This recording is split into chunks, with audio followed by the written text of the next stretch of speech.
What up, everybody? Mad Viking here. This is a subject I don't know why I feel like I need to make a video over. It's already old news. It's a day old.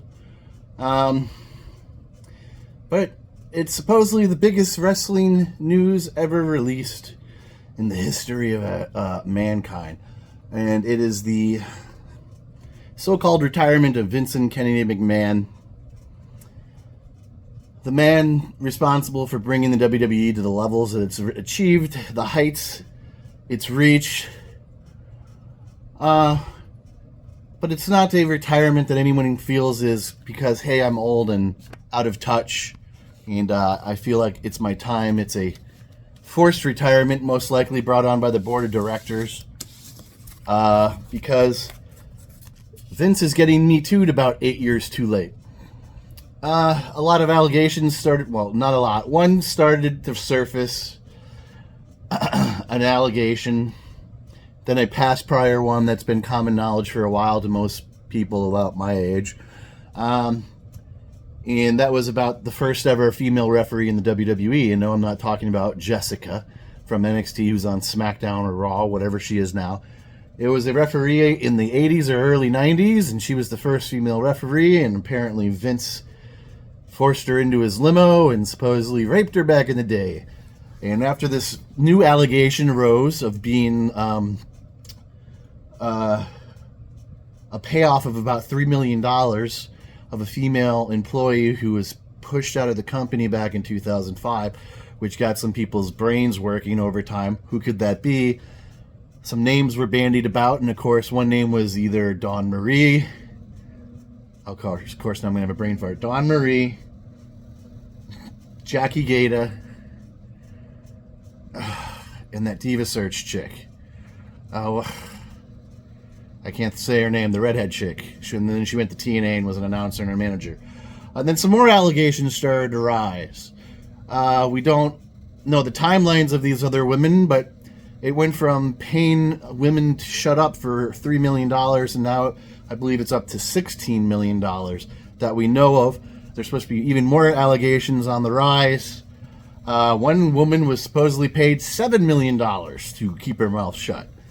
So as all this stuff builds, and this is a publicly traded company, a lot of things could happen to the WWE, which would affect their bottom dollar, and I think Vince has finally been forced to relinquish the keys to the company. Now, whether or not that is truly the case, I guess we'll find out. We're being told Stephanie's now in control, but from my point of understanding, that's not necessarily true. Nick Khan is still in the picture. Triple H is back to being an EVP. Like we were told, he was back in control of NXT, and that's not true. So Shawn Michaels is still running NXT, but Triple H is now an EVP. And I'm wondering, is he going to rehire some of these fired employees that were recently let go? There was a recent interview with Billy Gunn, and he was talking about how they're working on bringing in Road Dogg into AEW, and then all of a sudden in the last few days, Road Dogg is like, screw AEW, they're horseshit company, they're an indie company with really good cameras.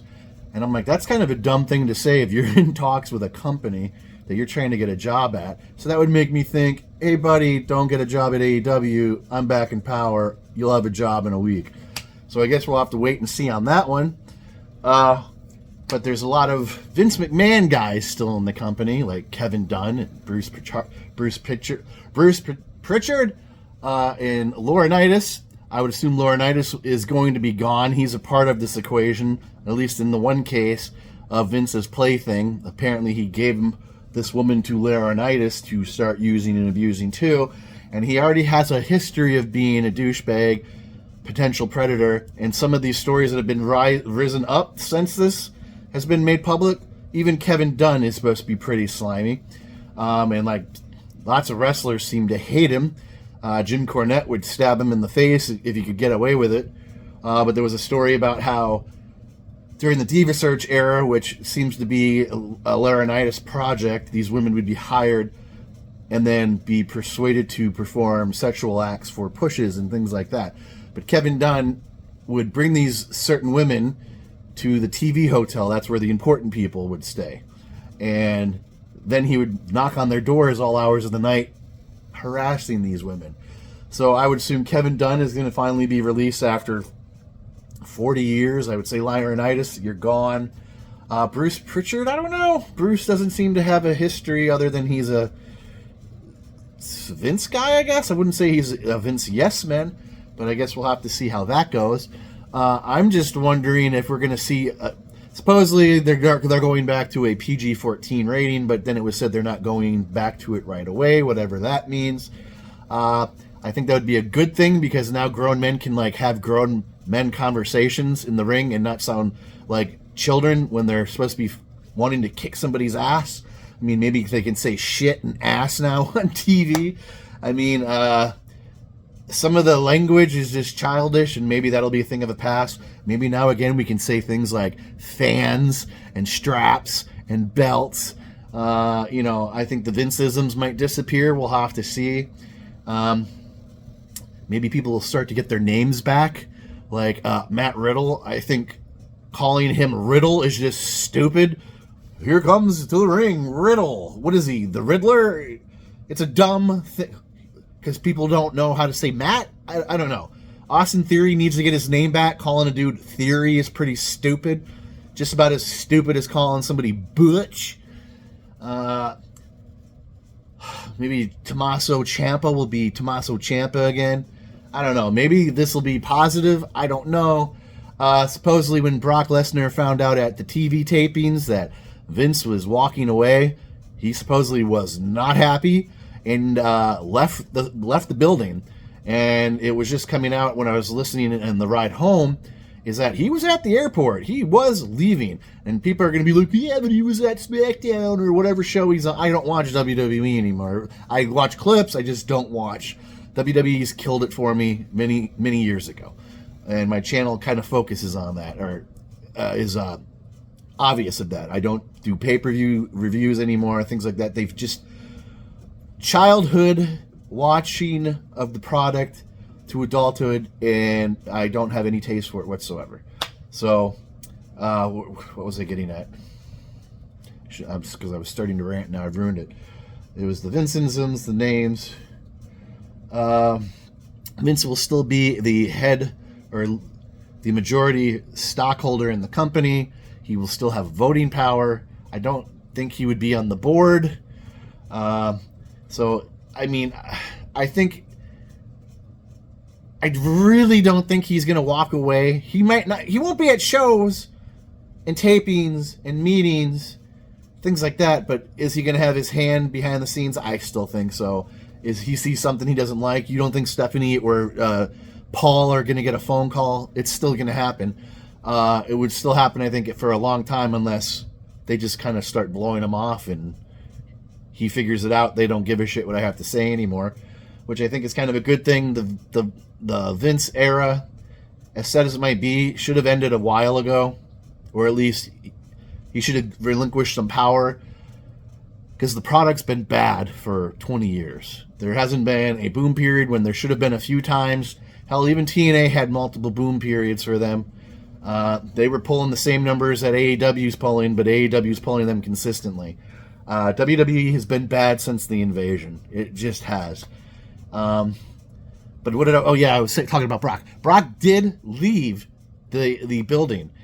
He was basically, I believe, called by Paul Heyman and talked into coming back to the building. He didn't perform in the segment he was supposed to perform in. He came in the last 15 minutes of SmackDown or whatever show he's on, and he beat up a bunch of people, including Theory, which, okay, I thought Theory was being built up, but whatever. And he had fight a bunch of people. So at least they got him back for that. He was talked into fulfilling his obligation for that show, but it doesn't mean he's back. There's speculation that Paul and him will use this as like a power play for more money, but I don't think that's the case. He already makes a lot of money for very few appearances. It makes me wonder why he would be so pissed, and I think maybe that's because Stephanie or Paul will refuse to keep paying him like $15 million a year to do like 15 dates, because now other wrestlers are getting the same idea, like Roman Reigns. Roman Reigns, you are not Brock Lesnar. You've had a good run. But you can't start depicting on, oh, I'm only going to work 15 dates, 20 dates a year, but you can pay me $20 million or whatever they're paying him a year. So I guess we'll have to see how that one goes. Brock is probably not going to want to work more dates, but I don't think they're going to push that on Brock. Brock is a different case from Reigns, but I guess we'll have to see. I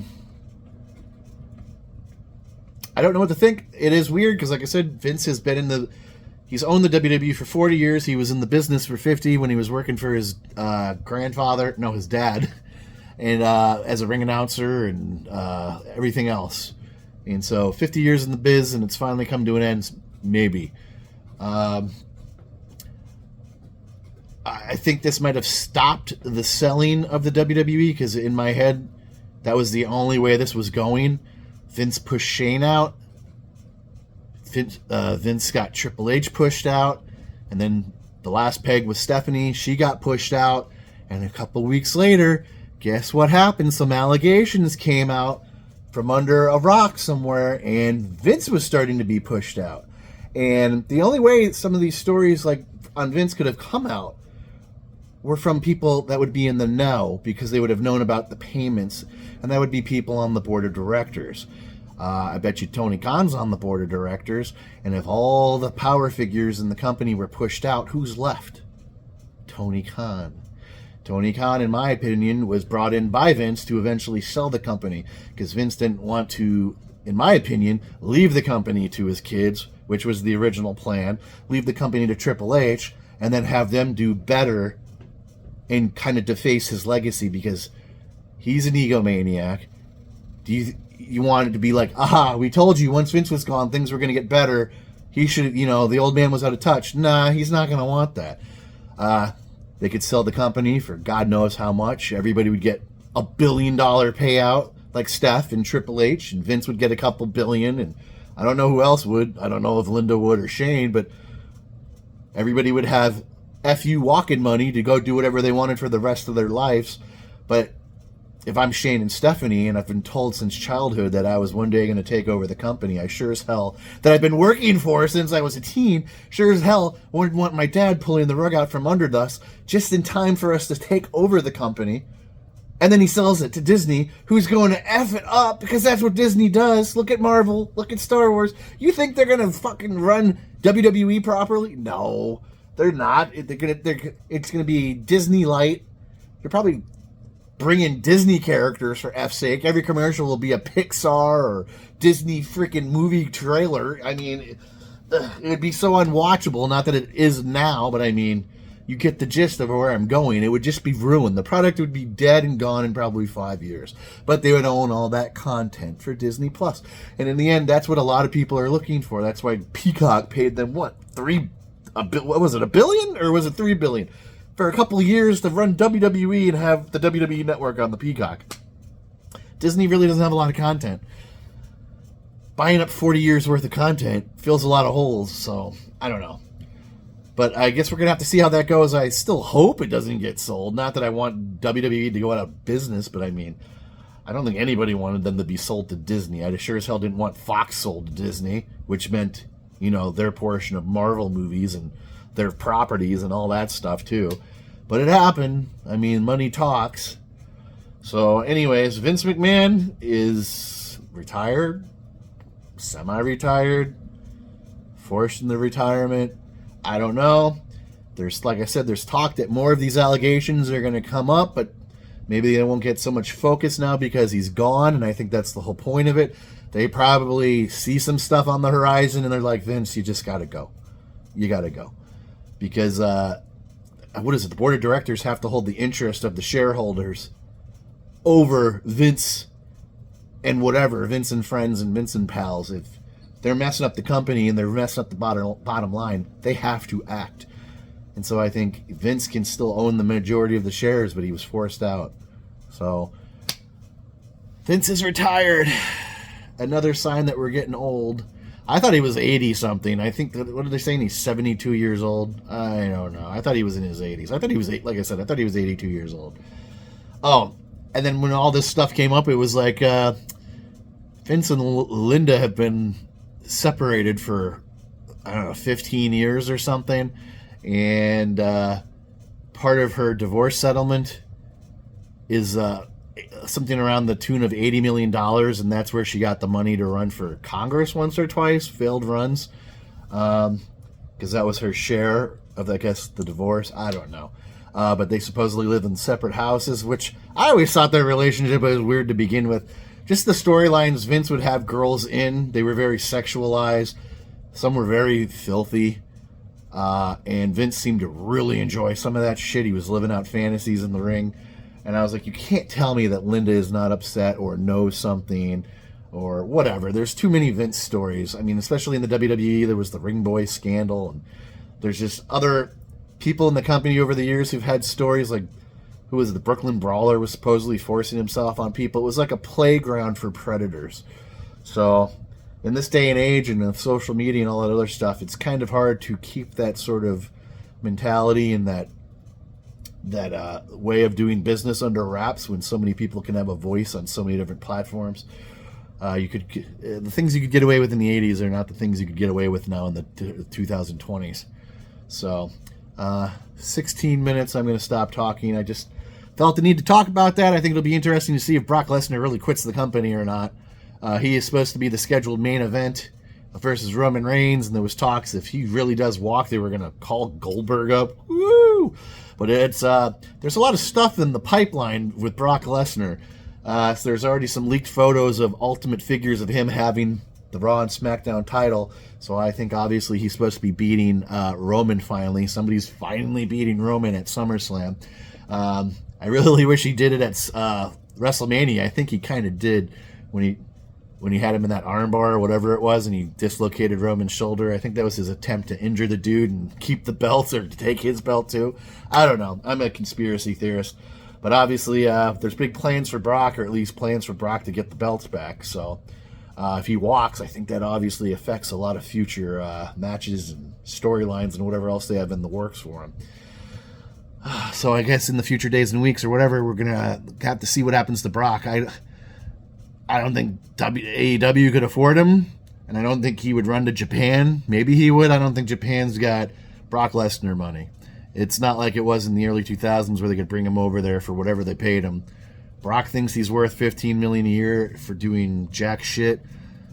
Maybe he would be if he was still kind of involved in UFC, which I don't think he'll ever go back to, because whenever he does, he has to deal with his suspension and all that crap from the drug testing, and I think he's a little too old for that.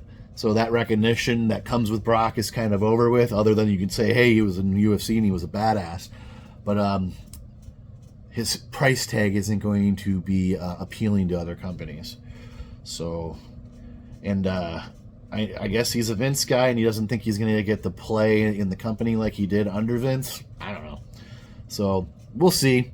I think either way, though, he's not going to disappear unless he's just ready to retire. I mean, he's made a boatload of freaking money in the last decade. I don't think he has to work. I know he's got a lot of farms. Farms are expensive, especially if your crops freaking die.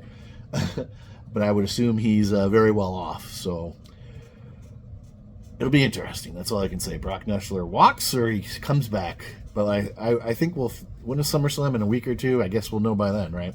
So anyways, the guy said is it. Vince McMahon has retired. He's riding off into the sunset on his easy ride scooter.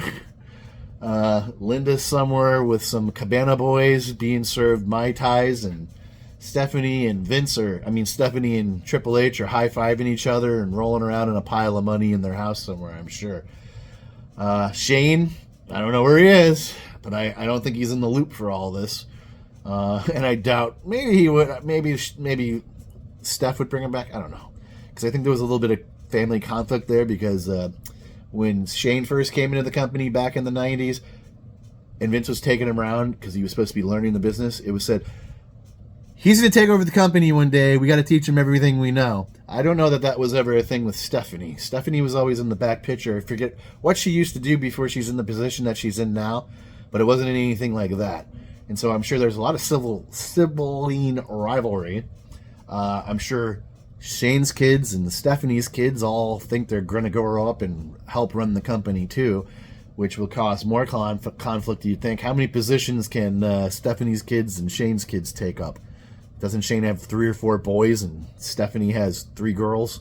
So I think I'll be a really old man by the time that happens. Well, no, not really, because I think Shane's kid's got to be nearing adulthood, and same thing with Stephanie's. But whatever, I'm on a really good rant, and I didn't get a brain fart. Maybe I should do clips this late at night, because I did really well, and I think this is going to be a really good video. So anyways, guys, I'm going to quit ranting. Now it's 20 minutes in. Hit like, subscribe, all that good stuff. Leave a comment. Give me your thoughts. Hit that notification bell so you don't miss any future content. Next week I'm going to another show, but I've got plenty of stuff to upload. I'll upload something here in the next week, because right now my videos don't seem to be doing anything. Not that it matters. I don't have anything monetized. I don't make money off of YouTube. YouTube hates me, or I'm shadow banned? I'm pretty sure I'm shadow banned. If Grim has come to that conclusion, I can guarantee you I'm shadow banned too. Anyways, that is it, guys. Mad Viking out. That's all I wanted to say. Thanks for watching. If you watched it and made it this far, I appreciate it. Catch you in the next one. Mad Viking out.